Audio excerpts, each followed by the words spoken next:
Hello all, welcome to this session. In today's session, we are going to discuss a very important topic, that is High Seas Treaty UN Agreement. And we are going to talk about this treaty, that why is this treaty important. And since environmental concerns are on rise, the world is witnessing an extreme phase of pollution, an extreme phase of global warming. This UN agreement holds great significance for all of us. So we're going to discuss some extremely important details associated with the topic. So let's start our session. So recently, the UN members agreed on a high seas treaty, and this treaty aims to ensure the protection and sustainable use of marine biodiversity of areas that are beyond national jurisdiction.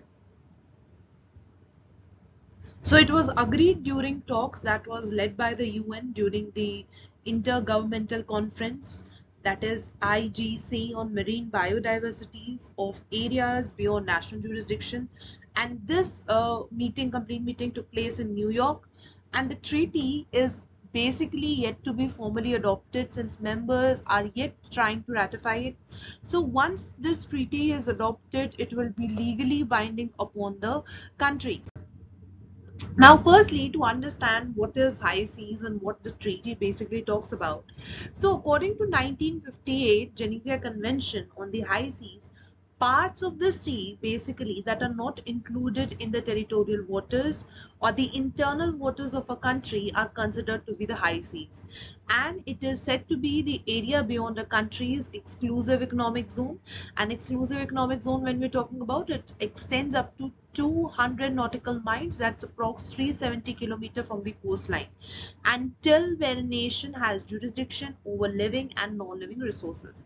So no country is responsible for the management and protection of resources on the high seas. In the diagram, clearly you can see over here the territorial sea, the territorial waters that consist till up to 12 nautical miles, and then we have the other area, that is the exclusive economic zone up to 200 nautical miles, and here is the continental shelf. Now, when I'm talking about high seas and why we consider high seas to be highly important for us, see, high seas actually account for more than 60% of the world ocean area, and that is, it's covering about half of the Earth's surface. So, which actually makes them a hub of marine life, and they are around home to around, let us say, 2.7 lakh known species. This is the approx number that we have, and many of these species are yet to be discovered.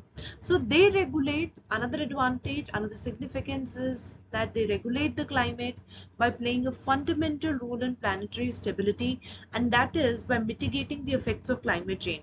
So they have a lot of absorption capacity of carbon, and they also store solar radiation, and they help in distributing heat around the globe. So if you can look at, and already we are living in a phase of global warming, therefore they are fundamental to human survival and well-being. Moreover, if we talk about the oceans, they provide a wealth of resources and services such as seafood, raw material, genetic and medicinal resources, as well as they help in air purification, they help in climate regulation, as well as aesthetic, scientific and cultural services altogether. Now, talking about the threats that are there, they absorb heat from the atmosphere and are affected by phenomena like the El Nino.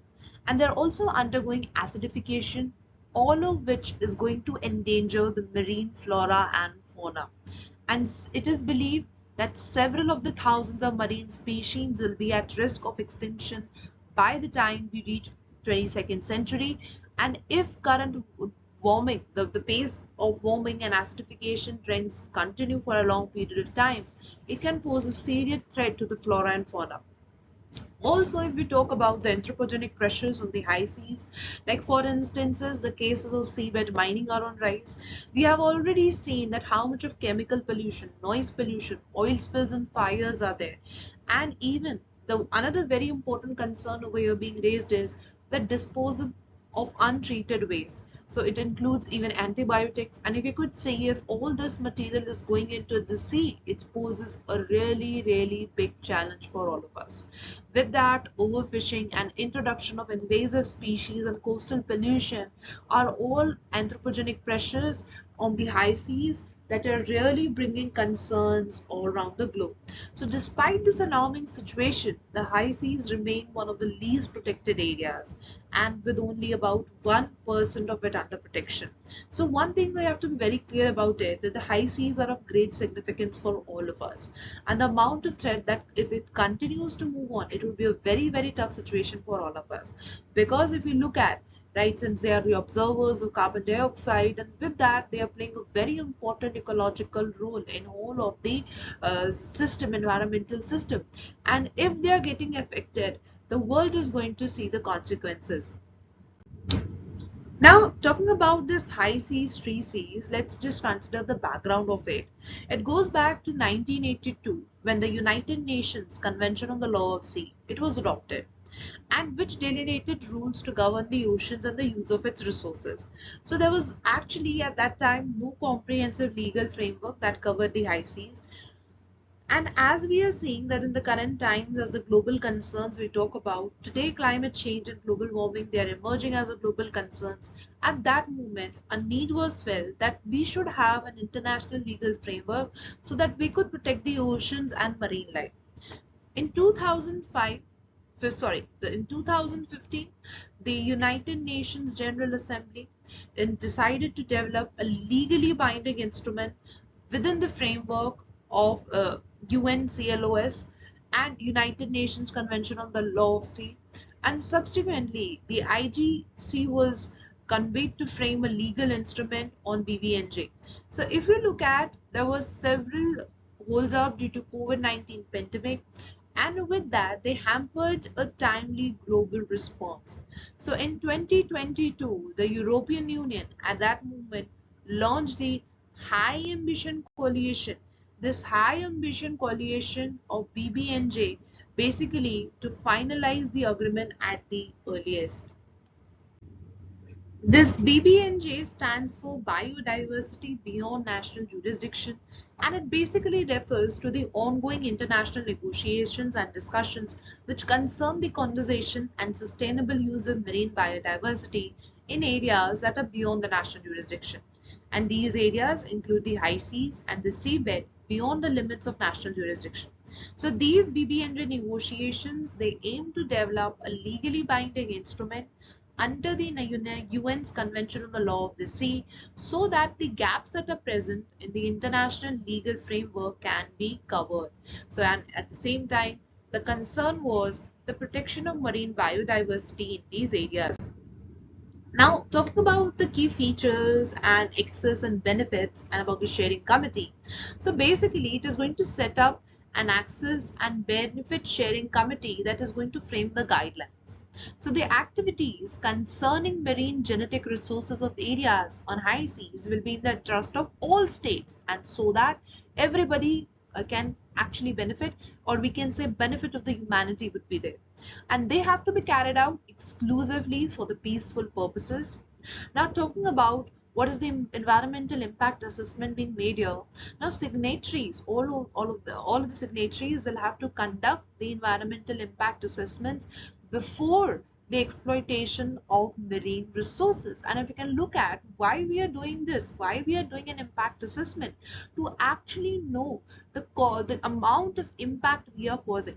So before carrying out any planned activity, all the members then will have to undertake the processes such as the process of screening, scooping, carrying out an impact assessment of the marine environment which is likely to be affected, and then identifying how we can prevent it, and thereby looking out to the conclusion about the management of the potential adverse effects. So if you can look at it, basically talks about everything in a process where a process will be carried out. So we're going to take up the screening, then impact assessment, and then finally about the management of the potential adverse effects.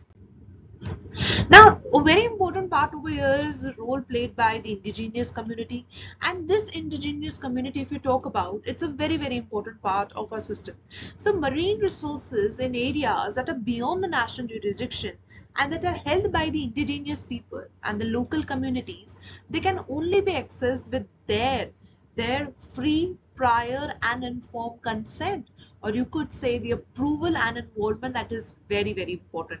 So no state over here can claim its right over the marine genetic resources of areas that are beyond national jurisdiction, and thereby the consent from the indigenous community becomes all very, very important. Talking about the other thing, that is the clearing house mechanism. So all the members have to, they have to provide a CHM, that is a clearing house mechanism, which is established as part of the treaty, and it is going to have the details like the objective of the research, the geographical area of collection, the name of the sponsors, and everything is going to be part of it. Now, another thing very, very important when we talk about funds, so there will be a special fund that is going to be established as part of the pact, so which is going to be fixed by the conference of parties, and this conference of party will also oversee the functioning of the treaty, whether it is working properly or not. Now this treaty we are talking about, it holds really very great significance.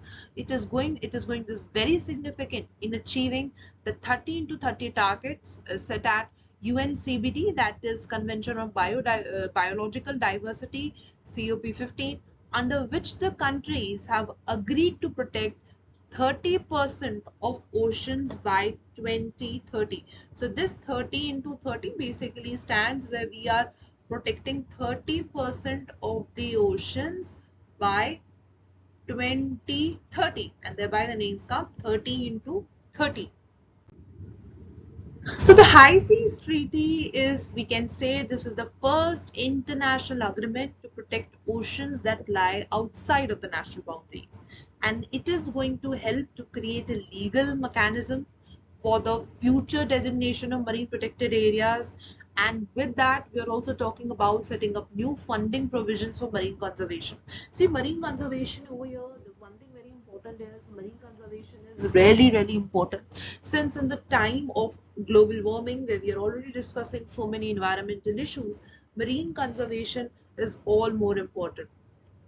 So this deal, it was struck on 4th March after almost 2 decades of negotiation, was hailed as an historic day for conservation and one of the most significant ocean governance development that has taken place in the past 40 years.